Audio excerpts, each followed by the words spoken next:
एक मित्र ने प्रश्न पूछा है आयुष कुमार जी ने कमेंट करके कि क्या प्रेम आत्मा का गुण है, इस विषय पर कुछ कहें। तो बात तो साफ है, सुना भी ऐसा ही जाता है, पढ़ा भी ऐसा ही जाता है और बातचीत में भी ऐसा ही अक्सर हम सभी लोग कहते रहते हैं। लेकिन सच्चाई ये है कि अभी है नहीं, हो सकता है। अभी तो शरीर और मन तक ही एक तरह से सारा मामला सीमित है। आप कहीं तक भी नज़र दौड़ाओ, कितने ही लोगों को एक तरह से ऑब्जर्व करो, बड़े बड़े लोगों को भी देखो, सभी या तो शरीर के तल पर और साथ में भावनाओं में ही एक तरह से उलझे हुए हैं और उसी में एक तरह से लिप्त हैं दूसरे लिंग के प्रति,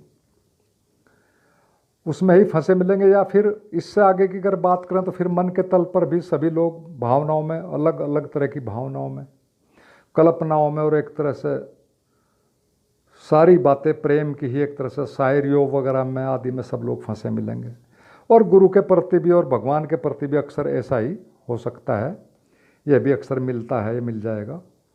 लेकिन जो गुरु कह रहा है या एक तरह से भगवान की सर्वधर्म सम्मत व्याख्या है एक तरह से कि वह कण कण में है, उसमें वो लोग जो इस तरह की बातें कर रहे हैं प्रेम की, उसमें वो पूरे नहीं उतरते, एक तरह से उतरे हुए नहीं मिलेंगे, उनकी कोई ऐसी बात नहीं मिलेगी। बस वो एक तरह से अपनी कल्पना में, मान्यता व सिद्धांतों में, एक तरह से अपनी मनपसंद भावुकता में फंसे मिलेंगे। बातें आत्मा की ही होंगी एक तरह से, लेकिन ईश्वर के सर्वव्यापी सिद्धांत के हिसाब से वो नहीं सही पाए जाएंगे। सच में तो ये बात है कि सही व पूरी बात को वो एक तरह से न समझ पाने के कारण ही एक तरह से ऐसा ये सारा का सारा होता आता है, या उसको फिर उस बात को न कर पा सकते हों तो फिर उनको मजबूरी में ऐसा ही करना पड़ता है, जो कि सभी आजकल चलता है। और आत्मा के तल का इसमें कुछ ज़्यादा भी नहीं होता, कुछ ज़्यादा लेना देना नहीं होता, बस एक तरह से उसके नाम पर आत्मवंचना ही होती है सच में। या फिर अपने मन के धोखे में आकर ही हम सब जो प्रेम की बातों में लगे हुए हैं चारों तरफ, वो ये सिद्ध करने में लग जाते हैं कि हम सच में तो महानतम प्रेमी हैं। अब अगर दूसरे ने या भाग्य ने साथ नहीं दिया तो हम क्या करें, हम तो सही और ईमानदार ही रहे हमेशा से प्रेम के मामले में। तो सब इसी तरह की एक तरह से बातें अपने मन में हम पाले रखते हैं। लेकिन यदि सच्चे अध्यात्म की बात करें तो आध्यात्मिक जगत में से बहुत लोग हुए हैं दुनिया में, ऐसे फ़कीर हुए हैं, जैन फ़कीर भी हुए हैं। उनकी आपने भी पढ़ी होगी कि 2 जैन फ़कीर नदी पार कर रहे हैं, नदी बहुत ज़्यादा पानी है नदी में। एक युवा जैन फ़कीर है, एक वृद्ध है, एक युवती खड़ी है, वो नदी पार करने ये डर रही है, उसे जाना ज़रूर है। तो वो युवक उसे अपने कंधे पर बिठा लेता है, दूसरी तरफ जाकर उतार देता है और फिर चल देते हैं। लेकिन वृद्ध फ़कीर उस पर कुपित हो जाता है अंदर ही अंदर और बहुत आगे जाकर बात करता है उससे कि देखो मैं गुरु को सब बताऊंगा। उस युवा फ़कीर ने सिर्फ इतना कहा कि क्या बताओगे कि तुमने इस तरह से आज एक युवती को अपने कंधे पर बैठाया और पानी में को लेकर इस तरह से उसको पार करा। तो उस युवक ने मात्र इतना ही कहा कि मैं तो उसको वहीं उतार रहा था नदी के इस पार ही, लेकिन तुम तो अभी भी उसे अपने ऊपर बिठाए हुए हो। तो इस तरह के लोग भी हुए हैं। बुद्ध के शिष्यों के बारे में भी आप सबने पढ़ा होगा कि उनको वेश्याएं आमंत्रित करती थी बरसात में अपने घर रहने के लिए, क्योंकि बरसात में अक्सर पहले भिक्षु लोग कहीं बरसात में रहते थे, एक स्थान पर, कहीं आते जाते नहीं थे। और उसके बाद जब वो वापस जाते थे तो वो वेश्या उनके साथ ही जाकर फिर संन्यास्त हो जाती थी और भिक्षु बन जाती थी। इस तरह के भी आपने सुने होंगे बहुत सी चीज़ें। ऐसे फ़कीर भी हुए कि जिनको जब वो नमाज पढ़ते थे उनकी छाती में कोई घाव है, कीड़े नीचे निकल कर गिर गए पृथ्वी पर झुकते हुए, और उन्होंने फिर उठाया और फिर उनको वहीं रख लिया। ऐसे फ़कीर भी हुए।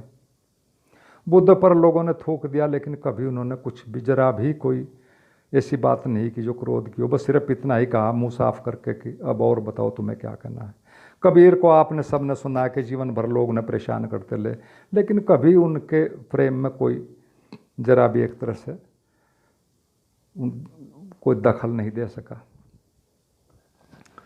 तो ये तो बातें थी। अब मित्र कहते हैं कि क्या प्रेम आत्मा का गुण है। अब इससे ऐसा लगता है कि जैसे आत्मा तो है ही पहले से ही, और यही अध्यात्म की एक तरह से सबसे बड़ी भूल होती है एक साधक के लिए विशेषकर। वह यह मानकर चलता है कि आत्मा तो है ही, उसे पाना है। अब यह बात बहुत थोड़ी दूर तक ही सही है। वह है तो, लेकिन सच में तो एक मूर्छित अवस्था में है, बेहोशी बहुत ज़्यादा है। तो पहली तो बात यही है कि पहले आत्मा को एक तरह से पैदा किया जाए, उसे जगाया जाए, या कहो एक तरह से उसमें कि होश को बढ़ाया जाए, और फिर प्रेम उसका गुण है या नहीं है, ये बातें तो बाद की हैं, तभी इनकी कुछ मतलब होता है। असली बात तो एक तरह से आत्मा को जगाना या कहो पैदा करना ही होता है एक साधक के लिए, और फिर प्रेम तो अपने आप ही आ जाता है। सच में एक तरह से वही असली प्रेम भी होता है, और सच में कहें तो वह करुणा ही होती है। करुणा शब्द उसके लिए ठीक है। प्रेम शब्द तो आजकल एक तरह से बेहद एक तरह से अर्थ शून्य सा हो गया, क्योंकि आदमी उसको कहीं पर भी पूरे दिन इस्तेमाल करता रहता, प्रेम प्रेम प्रेम, तो उसका तो एक तरह से आजकल कुछ अर्थ ही नहीं रहा। तो साधक को हमेशा एक तरह से मन के धोखों से परिचित होना ही चाहिए, यही उसकी सच में असली साधना होती है। और हम कभी अपने जीवन में, विशेषकर साधक के जीवन में, यह भी कभी जानने की कोशिश नहीं करते साफ साफ ढंग से कि क्या मन है, क्या आत्मा है, और इन्हें कैसे साफ साफ जाने, थ्योरेटिकली ही सही। लेकिन हम तो हम तो कुछ भी मानकर, कुछ भी एक तरह से किसी के भी पीछे लगकर, कुछ भी पढ़कर और कुछ भी करने में लग जाते हैं। तो ये एक तरह से साधक के लिए ठीक बातें नहीं है। और साधक को एक बात तो हमेशा ध्यान रखनी चाहिए कि जब तक जानने वाला यानी आत्मा ही नहीं जागी हुई है, वही अगर होश में नहीं है, तो तब तक सारी जानकारी, सब सारा ज्ञान, सारी मान्यताएं बस एक तरह से झूठ ही है, या कहो कि मन के एक तरह से प्रक्षेपण ही हैं, उसी का एक तरह से उत्पादन है। अगर मालिक ही नहीं जागा है तो एक तरह से फिर नौकर की बात का अर्थ ही क्या होता है। तो जिसे हम अभी एक तरह से आत्मा समझ रहे हैं, वह सारा का सारा सब कुछ शरीर और मन की ही एक तरह से एक मिश्रित प्रक्रिया का ही एक तरह से एक परिणाम है, या कहो एक अपनी काल्पनिक दुनिया है जो कि वास्तविकता से बहुत दूर है। और वो हर पल वो दुनिया हमारी अंदर बदलती रहती है, जबकि आत्मा का गुण होता है एक तरह से शाश्वतता, स्थिरता और एक तरह से समरसता। तो हमें अपनी ही बातें खुद एक तरह से साधक को सारी चीज़ें साफ साफ करके चलना चाहिए, अपना ही एक तरह से निरीक्षण या एक तरह से आत्म निरीक्षण करते रहना चाहिए। तो आशा है कि एक तरह से मित्र के इस प्रश्न का उत्तर थोड़ा साफ हुआ होगा। आपको वीडियो अच्छी लगी तो इसे लाइक शेयर सब्सक्राइब करें, और मुझे दूसरे उन पर भी इंस्टाग्राम पर, ट्विटर पर और फेसबुक पेज पर भी आप फॉलो करें। उसका नीचे कमेंट इसमें नीचे दिया गया है, डिस्क्रिप्शन में लिंक दिया गया है, उनके नाम वगैरह जो भी हैं सब दिए गए हैं। आपने सुनी ये वीडियो, सबको धन्यवाद, और अंत में सभी मित्रों को मेरा प्रणाम।